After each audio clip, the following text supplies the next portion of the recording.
নমস্কার বন্ধুরা, শুভ সকাল। এখন বাজে সকাল 9টা।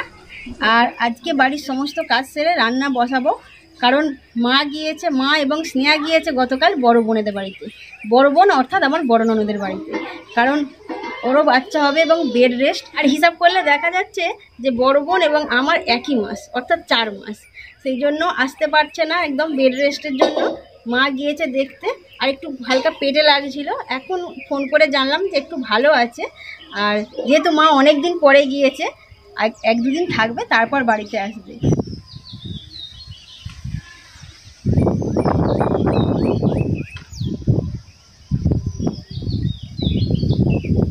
আজকে পাড়া থেকে 4টে বড় বড় সাইজের লাইলন টিকা মাছ নিয়েছি, আর 4টে হয়েছে 1 কেজি 800। তার মানে ভাবুন কত বড় বড় সাইজের মাছ।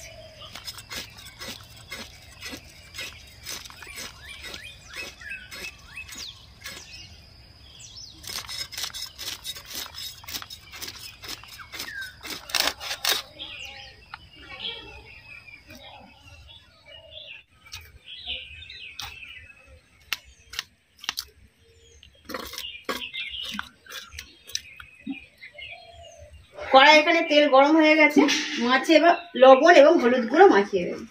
মা তুই এটা কি করছো? ও মা, এটা তুই কি করছো? আচ্ছা আগে ভাজি, ভেজে খাবো? হ্যাঁ ভেজে খাও। খাবো। কড়াই তেল গরম হয়ে গেছে, একটা একটা করে মাছের পিস দিয়ে দেবো। মা তুমি কি করছো? আরে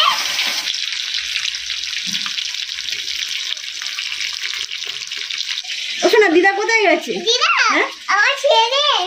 আমার ছেলে তোমার ছেড়ে চলে গেছে? চলে গেছে। হাই, কোথায় গিয়েছে দিদা? মিমি দাঁড়ি। আর কে গেছে? দিদি মনটা খারাপ হয়েছে, ওই জন্য এরকম করে আছে। ওই যে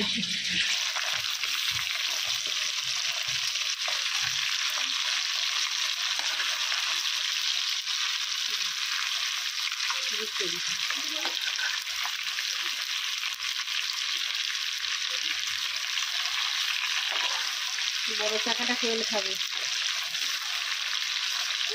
ওখানে না করবে। তুমি ভাত খেয়ে নাও, মাছ ভাজা দিয়ে ভাত খেয়ে নাও, খেয়ে রেডি হয়ে যাবে। কোথায়? তোমায় নিয়ে যাবো।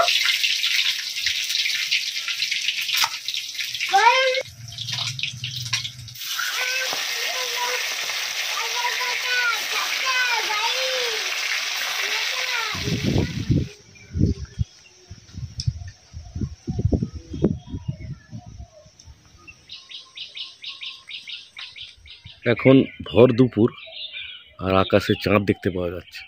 ঠিক বুঝতে পারছি না কোন দেশে বাস করছি আমরা, ভারতবর্ষে না নরওয়ে।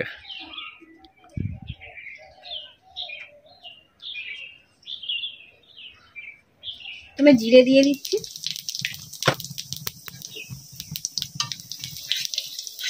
জিরেগুলো হালকা ভাজা হয়ে গেছে, এর মধ্যে দিয়ে দেবো।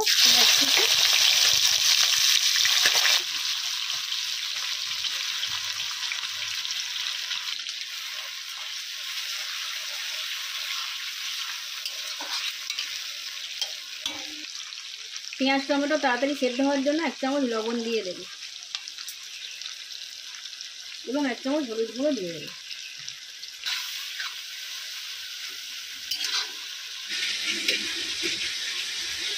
এর মধ্যে 1 চামচ লঙ্কার গুঁড়ো দিয়ে দেবো।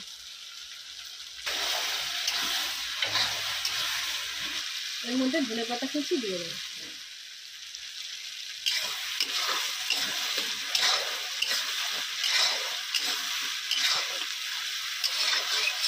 আর কি তরকারি হবে? আর হবে বাঁধাকপি আলুর তরকারি।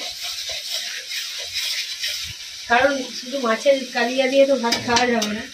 যখন ভাত বসেছিলাম একটু কাঁচা টমেটো আলু ভাতে দিয়ে দিয়েছিলাম, আর লাইলন টিকা মাছের কালিয়া আর বাঁধাকপির তরকারি। হালকা একটু জুস বানানোর জন্য অল্প পরিমাণে জল দিয়ে দেবো।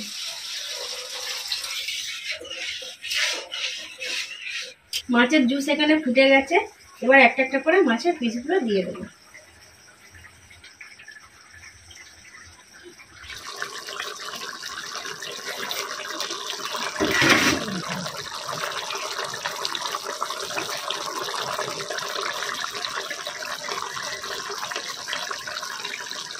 মাছের কালিয়া তৈরি একদম।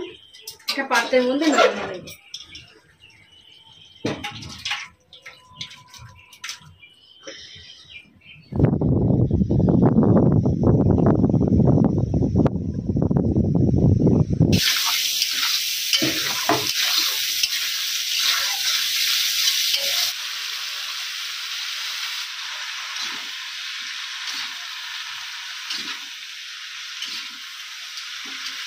ডিমের মতো দেখাচ্ছে।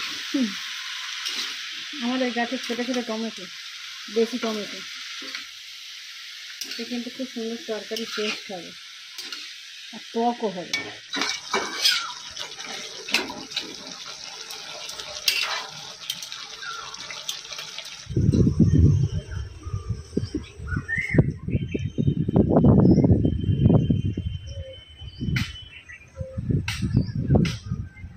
লেবু খাইনি, টক করে খাই, কোনো সময় না খাই। দেখুন মাছের ঝাল, কপি চচ্চড়ি দুটোই ভালো হয়। তাড়াহুড়ো করে রান্না করে দেবে যতটা ভালো হয়েছে। আর আমি তো এমনিতে রান্না খুব কমই করি, তাড়াহুড়োর মধ্যেও খুব ভালো হয়েছে।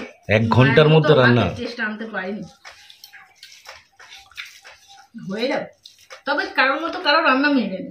এটাই হলো ব্যাপার। আর ভালো জিনিস রান্না করতে গেলে সময় লাগবেই, এটা ঠিক। তাড়াহুড়োয় কোনো জিনিস ভালো হয় না। রান্না বিশেষ করে একটু সময় দিতে হবে, তবে ভালো রান্না হবে। অনেকে তো বলে ফেলে দেখেছি চট জলদি কি রান্না হবে? চট জলদি কিছুই হয়নি ভালোভাবে। তাহলে